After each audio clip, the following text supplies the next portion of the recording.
Est-ce que c'est possible encore de manger sainement sans dépenser une fortune?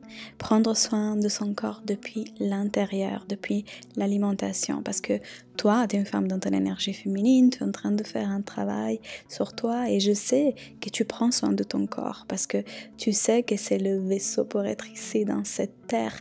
Et tu sais que prendre soin de ton corps, c'est prendre soin de chaque cellule de ton corps et alimenter ton organisme avec des aliments sains, des produits frais, des produits que tu as choisis toi-même.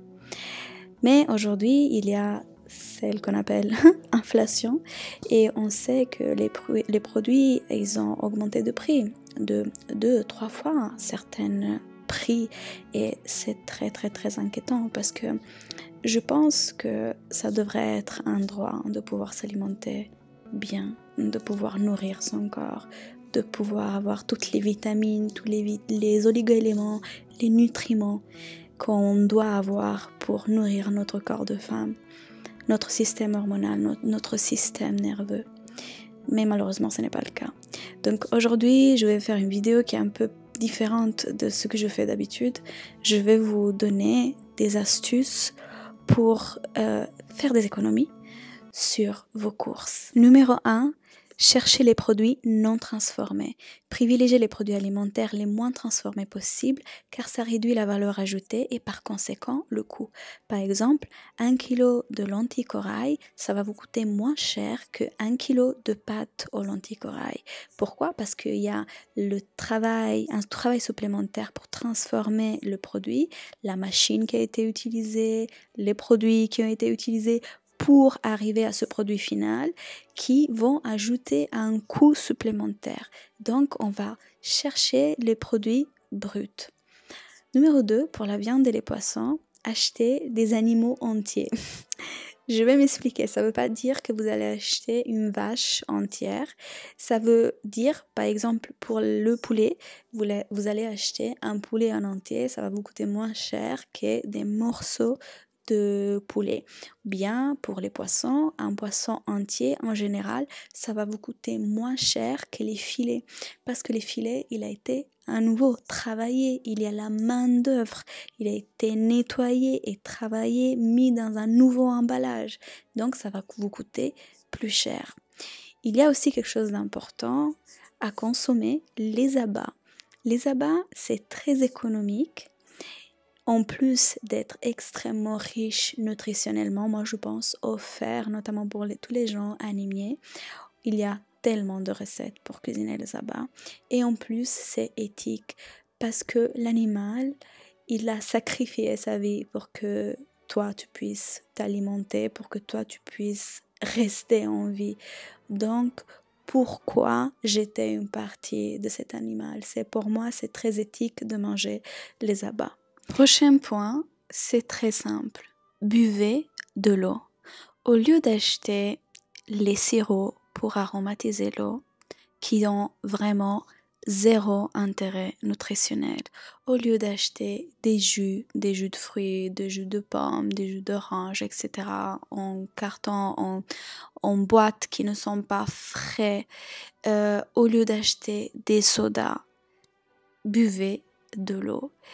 Il y a des façons de aromatiser l'eau qui sont très simples, très naturelles et saines. Par exemple, vous pouvez aromatiser de l'eau avec de la menthe fraîche que vous laissez infuser à l'intérieur ou d'autres plantes. Vous n'avez pas nécessairement besoin de sirop ou de tout ce sucre. En plus d'être néfaste, comme j'ai dit, pour la santé et en plus d'avoir vraiment zéro intérêt nutritionnel, parce que je suis désolée, même le jus de pomme que vous achetez ou les jus d'orange, ils n'ont pas vraiment beaucoup d'intérêt nutritionnel. Ils coûtent super cher. Numéro 3, les céréales en grains. Optez pour une variété de céréales comme le riz, l'orge, l'épeautre, pourquoi pas le quinoa, même si je trouve que le quinoa ça reste quand même assez cher. Elles sont très polyvalentes et plus abordables que les produits transformés comme les pâtes. Donc si vous achetez l'orge, il va vous coûter moins cher en général que les pâtes. Pourquoi? Toujours pour la même raison, il y a le travail et la transformation. En plus, les céréales sont vraiment riches en nutriments. Moi, je pense à l'épeautre, je pense à l'orge, le riz, par exemple, brun. Elles sont très polyvalentes. Vous pouvez les cuisiner de différentes façons. Et encore une fois, elles sont nutritives. Numéro 4, faire le pain chez soi. Le pain, il est très économique parce qu'il vous faut de la farine, de l'eau et du sel et de la levure. Et limite, il y a certaines recettes de pain sans sel, donc vous pouvez même ne pas mettre du sel. C'est très économique de faire le pain chez soi et c'est une très bonne idée pour commencer à économiser. En plus de ça, quand vous faites votre pain à la maison, vous pouvez y ajouter plein de graines, comme les graines de nigel, les graines de fenouil, les graines de courge, qui sont excellentes pour la santé des femmes. Je vous ai déjà parlé de ça à plusieurs reprises. Donc, vous pouvez en plus choisir votre farine. Vous maîtrisez vraiment la matière première de votre aliment. Et ça cuit assez rapidement. Il faut juste avoir un minimum de travail manuel, mélanger les ingrédients. Si vous avez, par exemple, il y a plein de machines aujourd'hui pour faire le pain. Donc, pour moi, c'est un bon investissement de faire le pain à la maison. Numéro 5, oh mon Dieu, je suis en train de me perdre. Alors oui, le 5. Privilégiez le poisson frais, surtout le poisson de petite taille. En plus d'être économique, les sardines, les maquereaux, je pense qu'on dit comme ça. Je fais des fautes de français incroyables quand je vous parle, je le sais. Mais parfois, je parle comme sans texte et donc peut-être qu'il y a certains mots que je prononce mal. Donc, les petits poissons sont alliés de la santé des femmes parce qu'ils sont riches en oméga 3.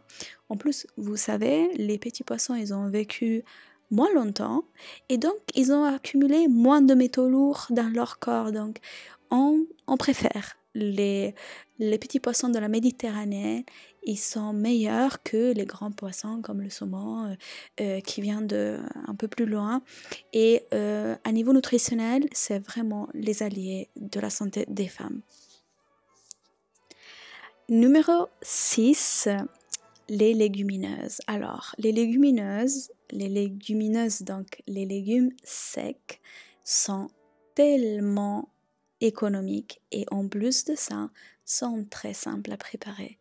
Dans certains cas, vous n'avez même pas à les mettre dans l'eau avant. Vous savez, il y a des procédures. Par exemple, les pois chiches, vous allez les tremper dans l'eau toute une nuit et après, vous pouvez les cuire dans une cocotte minute, 25 minutes, je pense 30 minutes, c'est prêt. Il y a certains légumes secs tels les lentilles qui n'ont même pas besoin d'être trempés. Donc les légumes secs, en plus d'être une source de fer, de protéines végétales, de oligo-éléments, elles sont très économiques. Et c'est aussi un produit très versatile. On peut les préparer en salade, on peut les préparer en soupe, en velouté, etc. Donc les légumes secs, c'est vraiment notre allié. Numéro 7, fruits et légumes de saison. Choisir des aliments de saison et locaux peut réduire les coûts en tenant compte également de l'impact environnemental des transports. Si vous achetez directement chez le producteur, vous n'avez pas les intermédiaires et pour chaque intermédiaire, vous savez, le coût du produit final, il va augmenter.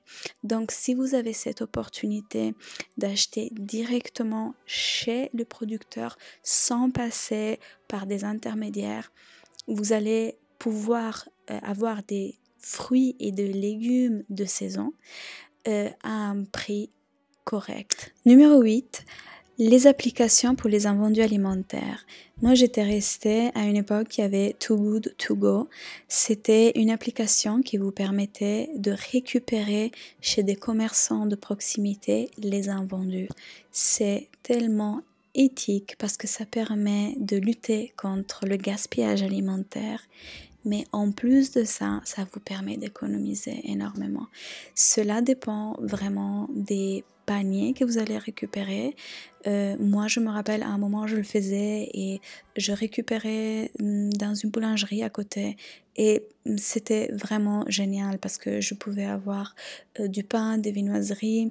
C'était vraiment très intéressant pour moi et le coût était vraiment moindre. Je pense que c'était quelque chose comme entre 3 et 5 euros. Donc, il y a Too Good To Go et sûrement il y a d'autres applications que vous pouvez télécharger pour récupérer tout ce qui est vendu pour lutter aussi contre le gaspillage alimentaire. Après, on a le 9. Conservation. Alors, conserver les aliments correctement, ça va vous aider à éviter le gaspillage. Faites une liste d'achats avant de faire les courses pour aider aussi à éviter les achats impulsifs.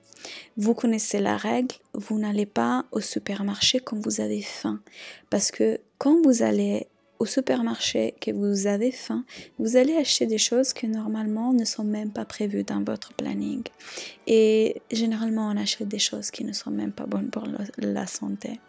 Donc, faites une liste et présentez-vous toujours l'estomac plein. Numéro 10. Économiser sans sacrifier la qualité. Il y a des produits biologiques qui sont accessibles. Il y a des produits, donc généralement ce sont des produits bruts. On n'est pas obligé d'acheter que 100% bio.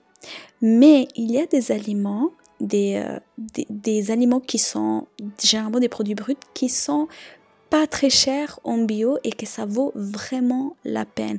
J'ai remarqué aussi en général les fruits et légumes bio, j'ai pas remarqué un grand écart avec les fruits et légumes qui ne le sont pas de agriculture conventionnelle. Et le dernier point que j'ai mis, c'est apporter toujours votre sac de course parce que ça vous permet de ne pas acheter les sacs parce qu'on a toujours plein de sacs quelque part dans la cuisine, de gros cabas et qui envahissent l'espace et on va au supermarché et on oublie de les apporter. Donc essayez d'en garder dans votre voiture ou peu importe pour quand vous vous rendez au supermarché, vous avez vos sacs. Et en plus, il y a l'impact écologique qui est très important. Et la vidéo, elle est arrivée à sa fin. J'espère que vous avez apprécié ce contenu. J'espère que la prochaine fois que vous irez faire les courses, vous allez penser à moi et à tous ces petits conseils. Laissez-moi savoir c'est quoi vos astuces au quotidien pour économiser sur vos courses, mais manger sainement. Merci de m'avoir écouté.